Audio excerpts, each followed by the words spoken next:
This is the newest, most exciting entertainment show where nothing is off limits. We bring you real, authentic, and raw conversations. Enjoy good vibes, fashion, and lifestyle from your favorite celebrities. Fun, trending topics, games, and educative segments. Every Tuesdays from 3 p.m. and Saturdays from 4 p.m. to 5 p.m. With me, LAVIN, NYAGOWA, and Hazel Jeru. Only on The Unfiltered. Katika kipindi tunakuletea wasanii. What's up my guys? I go by the name Rainams. Eti nikipita kwa macho na nipimia, na kama sina pesa ungewezi nipimia. Hapa Shenster the Poet manze. Ngoma moto moto. If you wanna show some love, I don't fake it. Ida kumenya mawazo makuu. Nani anedera shire. Oh, utani waku. Vichekesho mkisongaza, mahojiano moto moto, stori za wasanii pamoja na talanta za wasanii. Fiki wa kasi gani kama wapatikani wakati wa shida. Na pia kwenye kipindi utabambika, utajijenga, utaelimika, utakuza talanta yako. My name is Rebecca Mutie, I'm a model and I'm Afri Kenya. I'm a student. Napenda kusikiza kipindi cha Bonga na Katoni kila Jumatatu kuanzia saa 9 mpaka saa 10. Kumbuka ni kwenye Bonga na Katoni ndani ya TAS TV kuanzia saa 9 hadi saa 10 kila siku ya Jumatatu. This is Bonga na Katoni in TAS TV. Karibuni.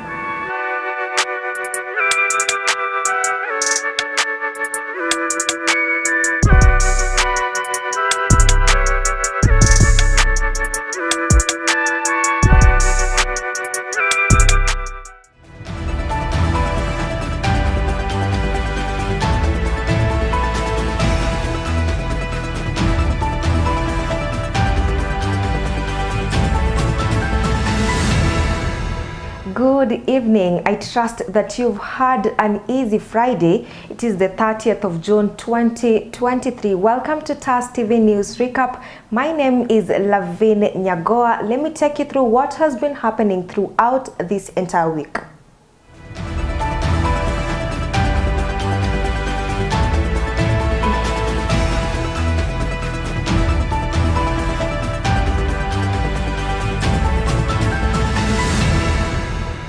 Deputy President Rigathi Gachagua warned university graduates that the government does not have employment opportunities for them, a statement that has since elicited mixed reactions among Kenyans. Speaking during the 40th JKUAT graduation, Gachagua urged the graduates to be creative just as the government continues to roll out job creation programs, as Anthony Mbui reports.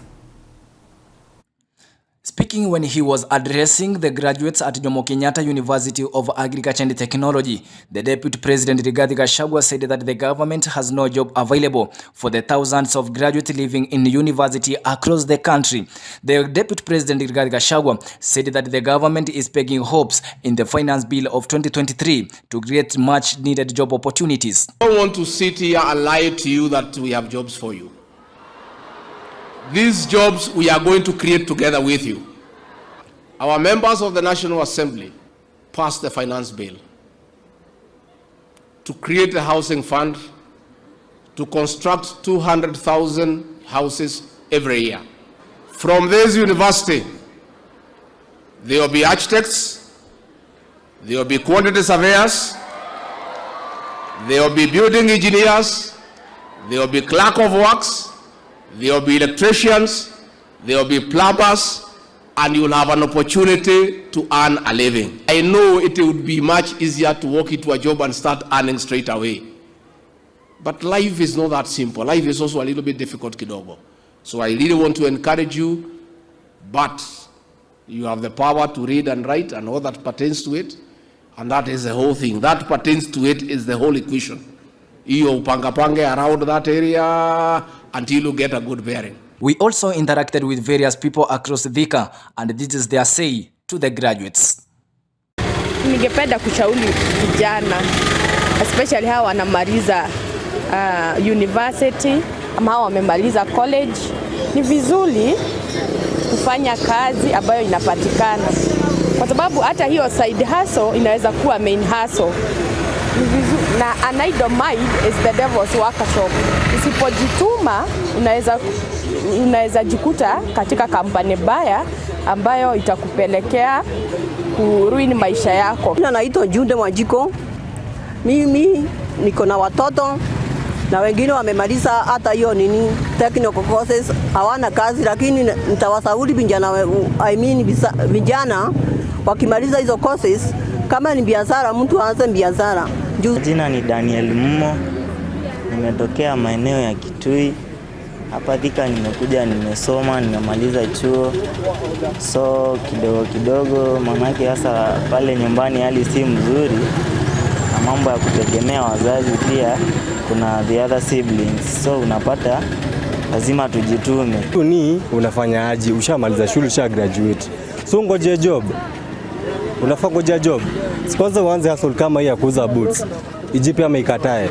These are the views given by the Kenyans to the graduates due to lack of the job opportunities given by the government. Reporting for TAS TV from Thika, my name is Anton Ombui Ogechi. President William Ruto launched the Border Care initiative aimed at training border operators in road safety and improving their health care and insurance coverage. Despite the fact that this initiative is aimed at improving the border sector, the operators have expressed concerns about the implementation and affordability of the program, as Yan Masharia now reports. 26th of June, President William Ruto unveiled a new initiative called Border Care, which aims to provide comprehensive medical insurance coverage for border riders. The initiative also seeks to alleviate the financial burden of medical expenses and provide a safety net for this critical sector of our economy. President Ruto emphasized the significance of border riders and their contributions to the nation's economy. He highlighted the risks they face on a daily basis and the importance of ensuring their well-being. Through Border Care, the government aims to guarantee access to quality healthcare services and financial protection for border operators. Vile nimesema kuna mambo mazuri sana yanaendelea na mimi nataka niwapongeze. Kenya tuko na watu 1.8 million, 1.8 million people wanafanya biashara ya boda kwa njia moja ama nyingine. Hawa ni watu wengi sana katika taifa letu la Kenya. Na pongezi hawa watu ambao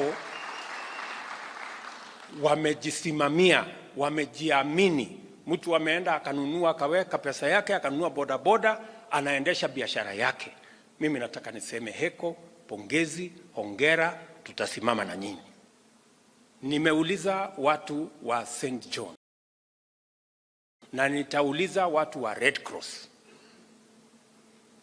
ili ile masomo ambayo training ambayo boda watapatiwa ili upate leseni, tuhakikisha kwamba watu wa St. John ama Red Cross wamewasaidia kuwasomesha mambo ya first aid na mambo ya emergency medical care, ili kila mtu wa boda akitoka pale amesomeshwa vile ya kuendesha pikipiki na vile amesomeshwa ikitokea ajali ni nini atafanya, ndio tuweze kuokoa maisha ya wananchi.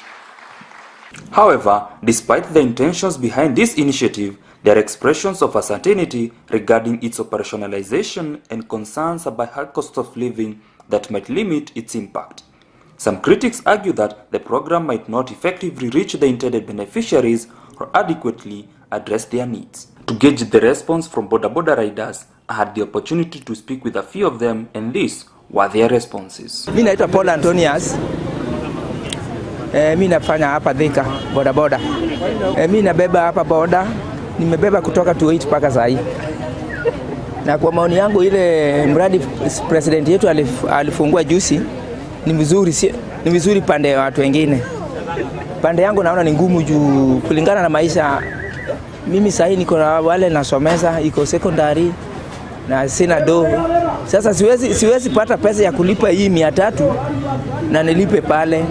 Hiyo kwanza nitalipa labda miaka 5 inakuja, sio sahi. Kwa majina naitwa Thomas.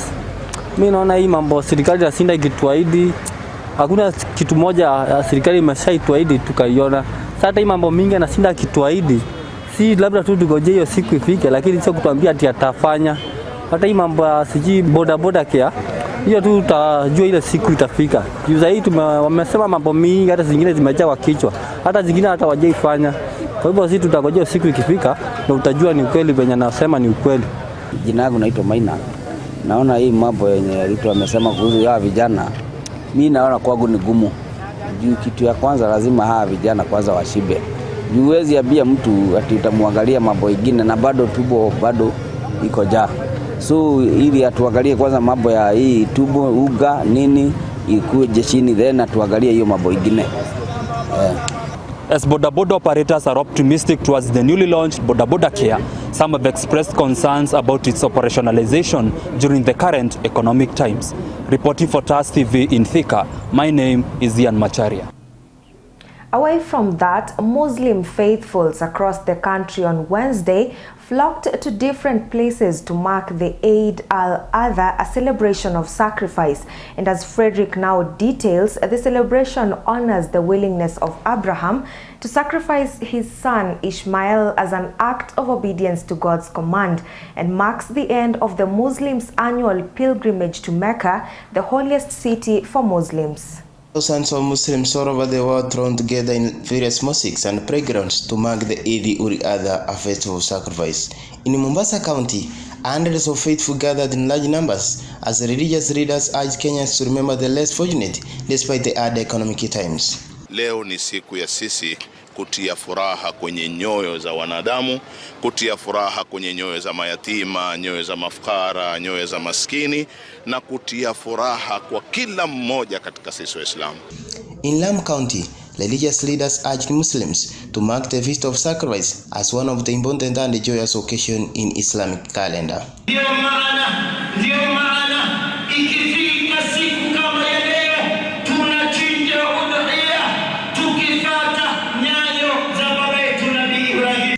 In this occasion, thousands of animals, mostly sheep, goats, cows and camels, are slaughtered to mark the celebration of Eid ul-Adha.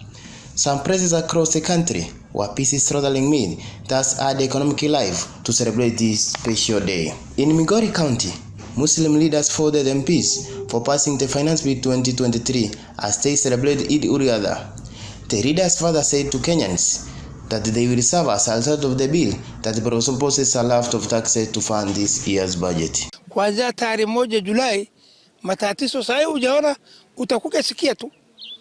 Wale watu wa siasa hawaangalii vile wananchi taishi, maslaha wananchi takuwa namna gani, hawa naangalia tumbo yao na vile watafanya. As Muslims celebrate Eid al-Adha, they urge all Kenyans to promote peace prior to the Finance Act appeal. Reporting for TAS TV, Thika Town, Kiambu County, my name is Morara Frederick. Let's now cross over to the health sector.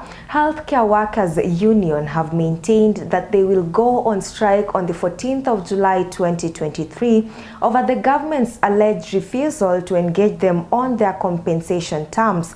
The health workers, through their respective unions, claim that despite giving the government enough time to fix problems relating to their collective bargaining agreement, nothing has come out of the goodwill. Come 13th of next month, that we shall be going on strike, and to tell Kenyans that from the 14th day of July, across the Republic of Kenya, in any of the public health facilities, there is no healthcare worker who is going to be available to see them. Jambo lile ambalo serikali iliweza kuahidi la kwanza ni kwamba wataajiri wahudumu wa afya 20,000. Hilo halijaweza kutekelezwa. The budget has been reduced by 5.6 billion from last year's budget, though the projection was actually to take that budget upwards to the tune of 154 billion. And so we do not understand when the government on one side says that we want to even make health better by moving from universal health coverage to universal health care, But on the other side, they are reducing the budgetary allocation to health. Still on matters health, the Ministry of Health has filed a dossier to the World Health Organization seeking a declaration to declassify human sleeping sickness as a public health concern in Kenya. Speaking at Stakeholders Forum in Kisumu on Thursday, the head of neglected diseases at the Ministry of Health, Dr. Wycliffe Omondi, noted that the active surveillance in 6 counties had revealed a remarkable drop in transmission of human sleeping sickness, with the last case being documented in 2009. We document this journey. It is also great to keep alive to the fact that there could be some resurgence or reintroduction of the infection, because we are neighboring countries where still reporting these active cases. We have been working with the Ministry of Health since 2020 to generate the data which over the 5 years we believe should convince WHO that the country has eliminated the disease, as in there will be zero transmission of the disease. Now, the health stories brings us to the end of the first part of today's news recap. We are going on a short commercial break. Remember, we still have more for you, so stay put.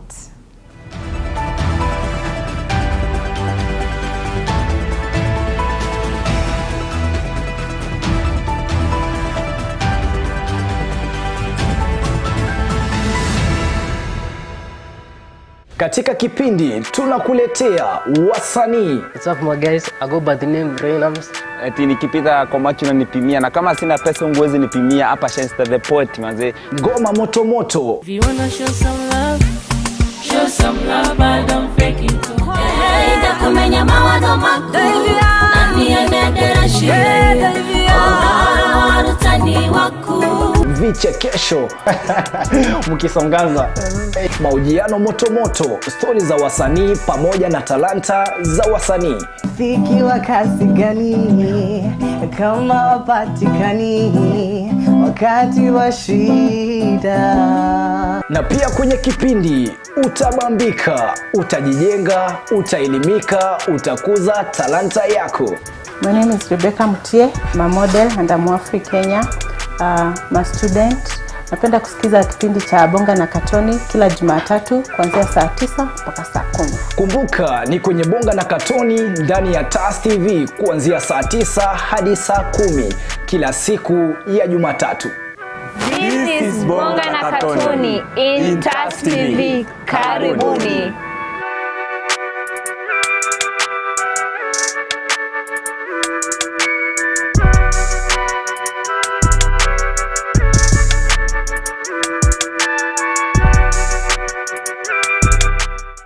What's your name?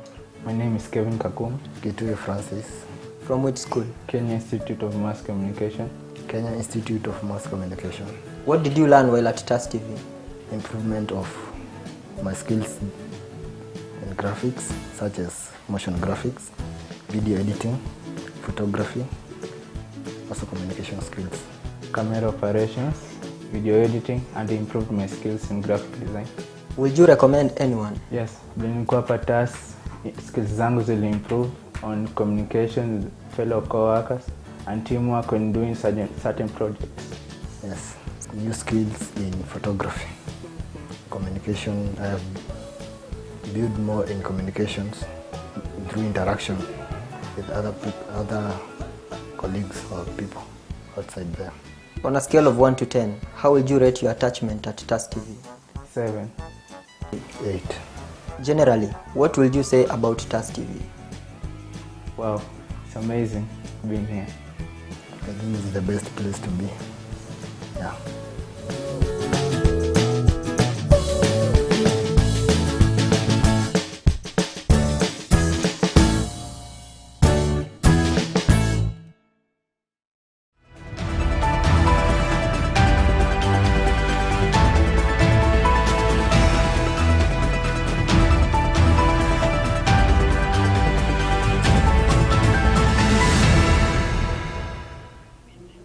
Welcome back. Thank you so much for choosing TAS TV. Now, the technical and vocational training curriculum will soon be reviewed in order to better fit the bottom-up economic objectives of the nation.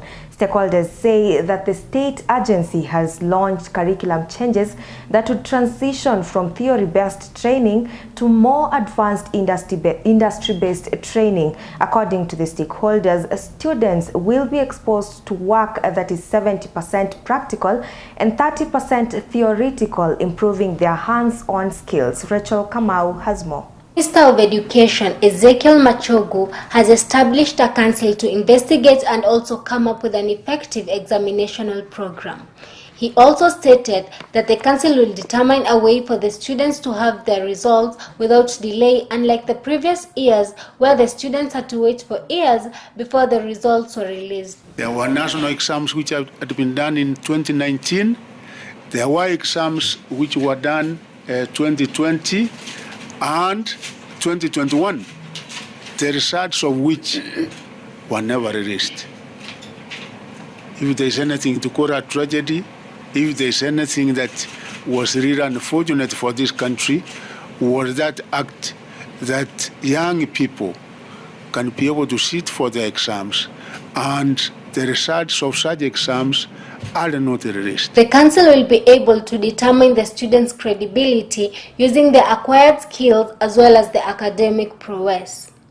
The skills have been termed as very crucial, especially when the students want to look for jobs internationally. The president has also been seeking out other countries.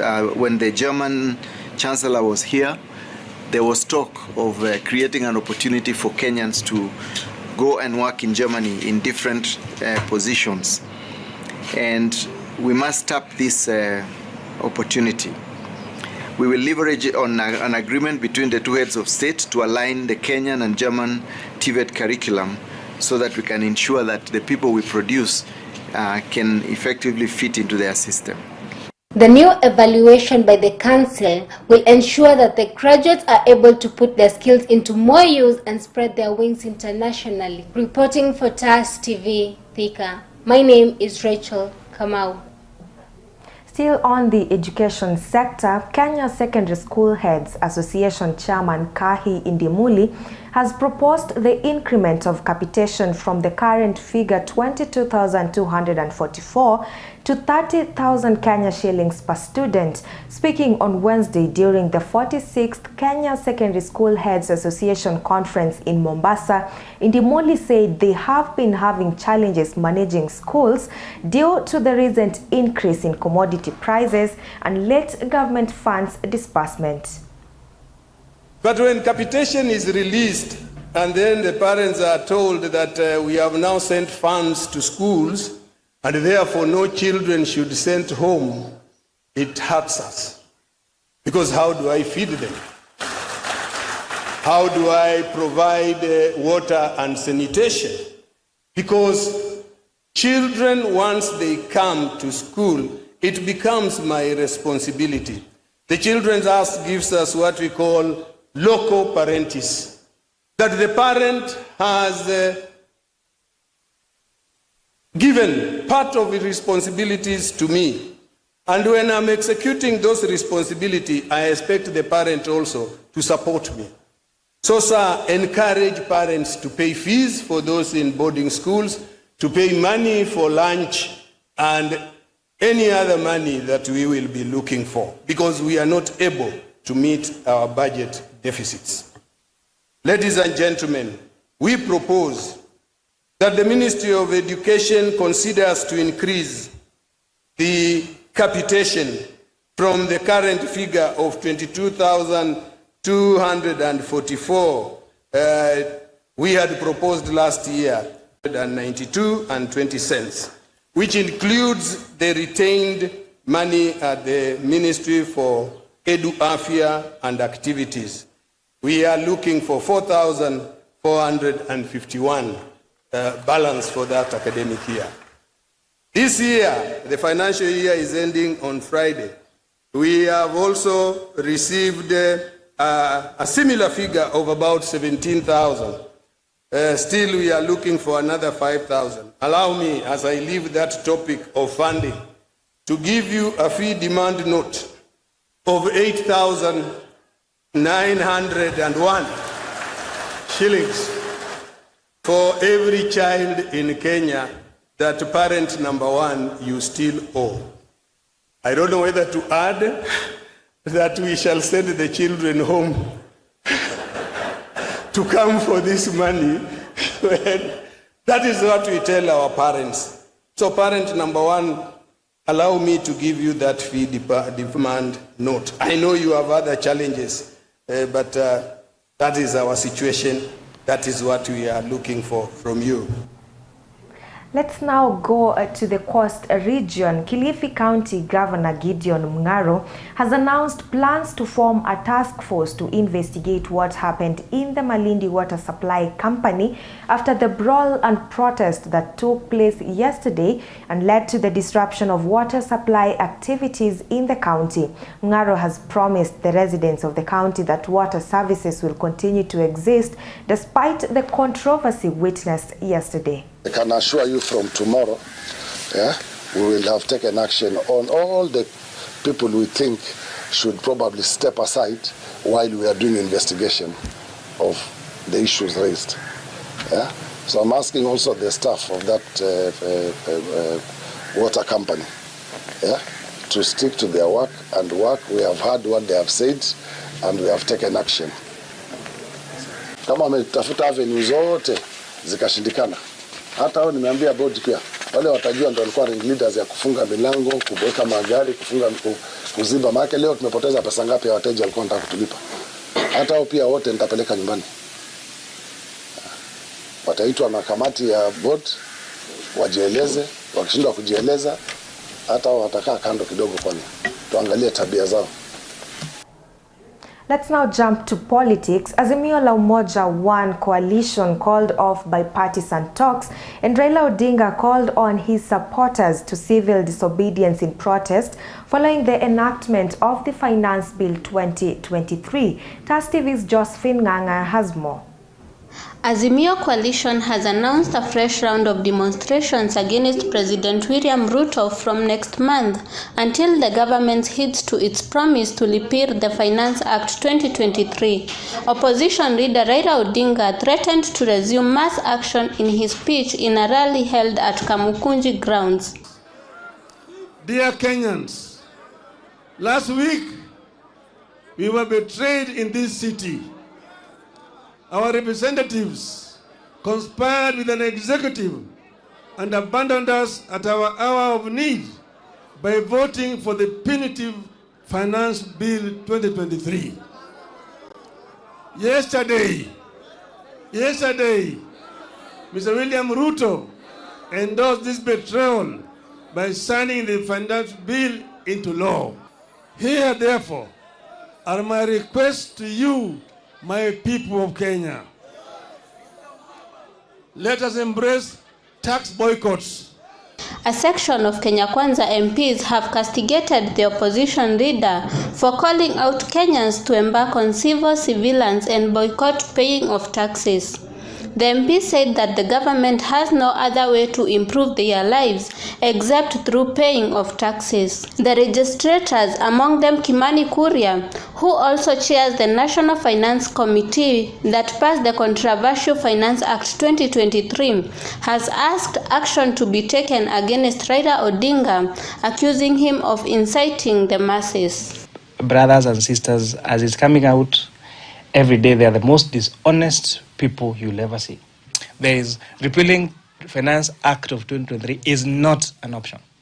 Is not an option at all. Then all that work we did for months, all that public participation we did, all those debates that we had, then what was it for? We have already particular sectors and businesses already preparing and they have done now their own planning based on the act that has been signed. We are already seeing, for example, that's on the housing levy, 42 counties.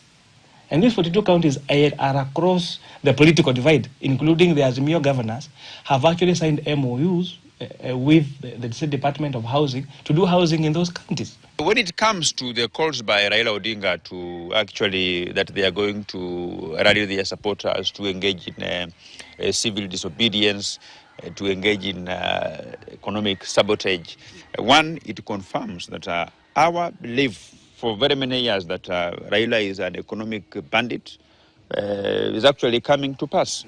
And I think if you ask me, anybody who breaks the law, whether it's Raila Odinga, whether he's former Prime Minister or Mamamboga, the law must be applied uniformly and equitably. These remarks by the members of parliament indicate the underlying tension between the two political parties.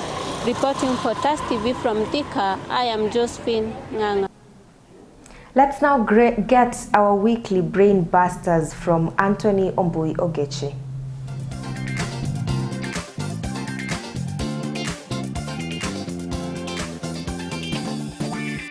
Sana kwenye Brain Busters, unajua hii ni ile time nyingine ya kucheka. Mimi najulikana kama Anthony Ombui Ogechi. Join me from now until tamati. All right.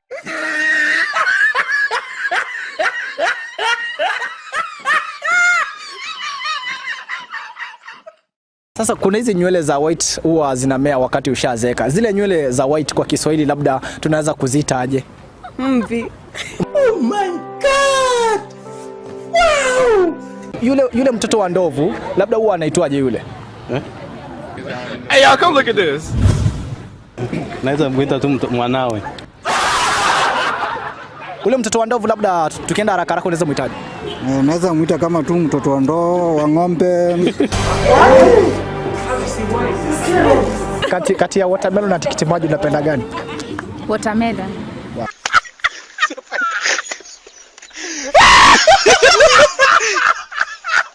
Kuna hizi hooves zinakuanga kwa wanyama. Labda kwa Kiswahili tunaweza kuzitaje? Manyoya. Manyoya. Hizi hooves za wanyama labda kwa Kiswahili zinaitwaje? It's about to go down. Hizi fa. Ile trunk ya ndovu. Kwa Kiswahili ile trunk tunaweza kuita aje?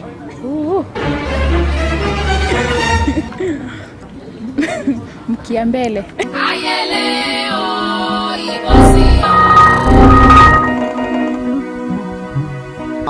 Ile kitu ya ndovu inaitwa trunk, ile inakuanga tu mrefu. Hiyo kitu ya ndovu labda kwa Kiswahili ile kitu tunaweza kuita namna gani? Pembe.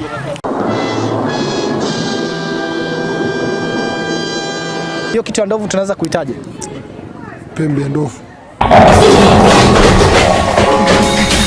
Planet labda kwa Kiswahili huwa inaitwaje? Planeti. Oh my god. That marks the end of the Brain Busters. Remember, you can watch this in our YouTube, that is TAS TV official. Join me next time. My name is Anthony Ombui Ogechi.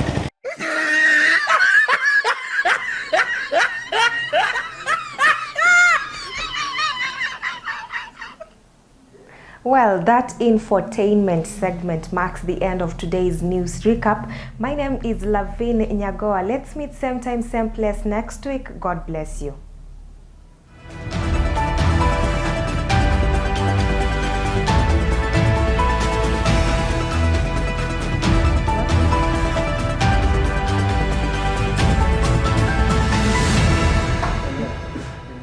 Katika kipindi tuna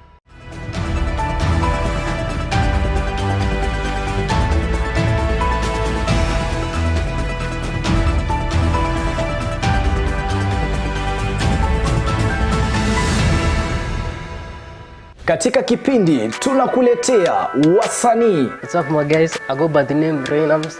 Eti nikipita kwa macho na nipimia, na kama sina pesa ungewezi nipimia hapa Shenster the Poet manze. Ngoma moto moto. If you wanna show some love, but don't fake it too. Hey, da kumenya mawado mako. Nani anedera shire. Oh, rutani waku. Vichekesho. Mkisongaza. Mahojiano moto moto. Stori za wasanii pamoja na talanta za wasanii. Rafiki wa kasi gani? kama wapatikani wakati wa shida. Na pia kwenye kipindi utabambika, utajijenga, utaelimika, utakuza talanta yako. My name is Rebecca Mutie, I'm a model and I'm Afri Kenya. I'm a student. Napenda kusikiza kipindi cha Bonga na Katoni kila Jumatatu kuanzia saa 9 mpaka saa 10. Kumbuka ni kwenye Bonga na Katoni ndani ya TAS TV kuanzia saa 9 hadi saa 10 kila siku ya Jumatatu. This is Bonga na Katoni in TAS TV. Karibuni.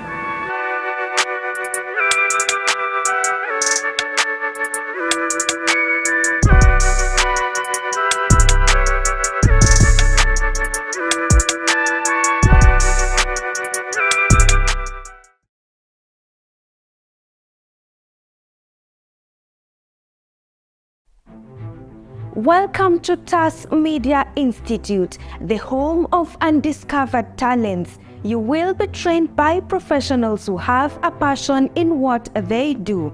Do not be left behind. Enroll now and become a pioneer of TAS Media Institute.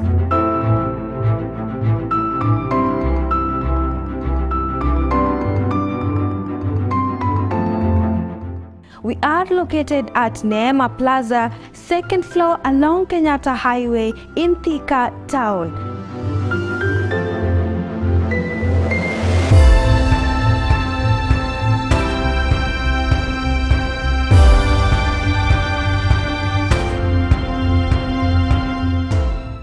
Life can sometimes take unexpected turns, and this family's story is no exception. When a gas explosion completely changed the course of their living, Mr. Joseph Lual and his family have been forced to face unimaginable hardships. But even in this phase of adversity, they have managed to persevere with so much resilience. And as the saying goes, adversity introduces you to yourself. Let's get the story of Mr. Joseph and his family.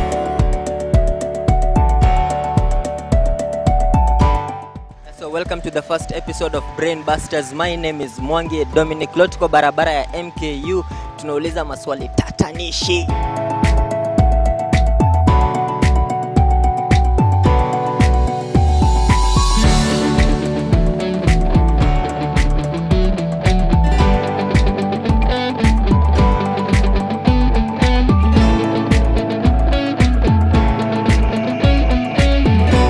At TAS Media Institute, we let you discover your talent.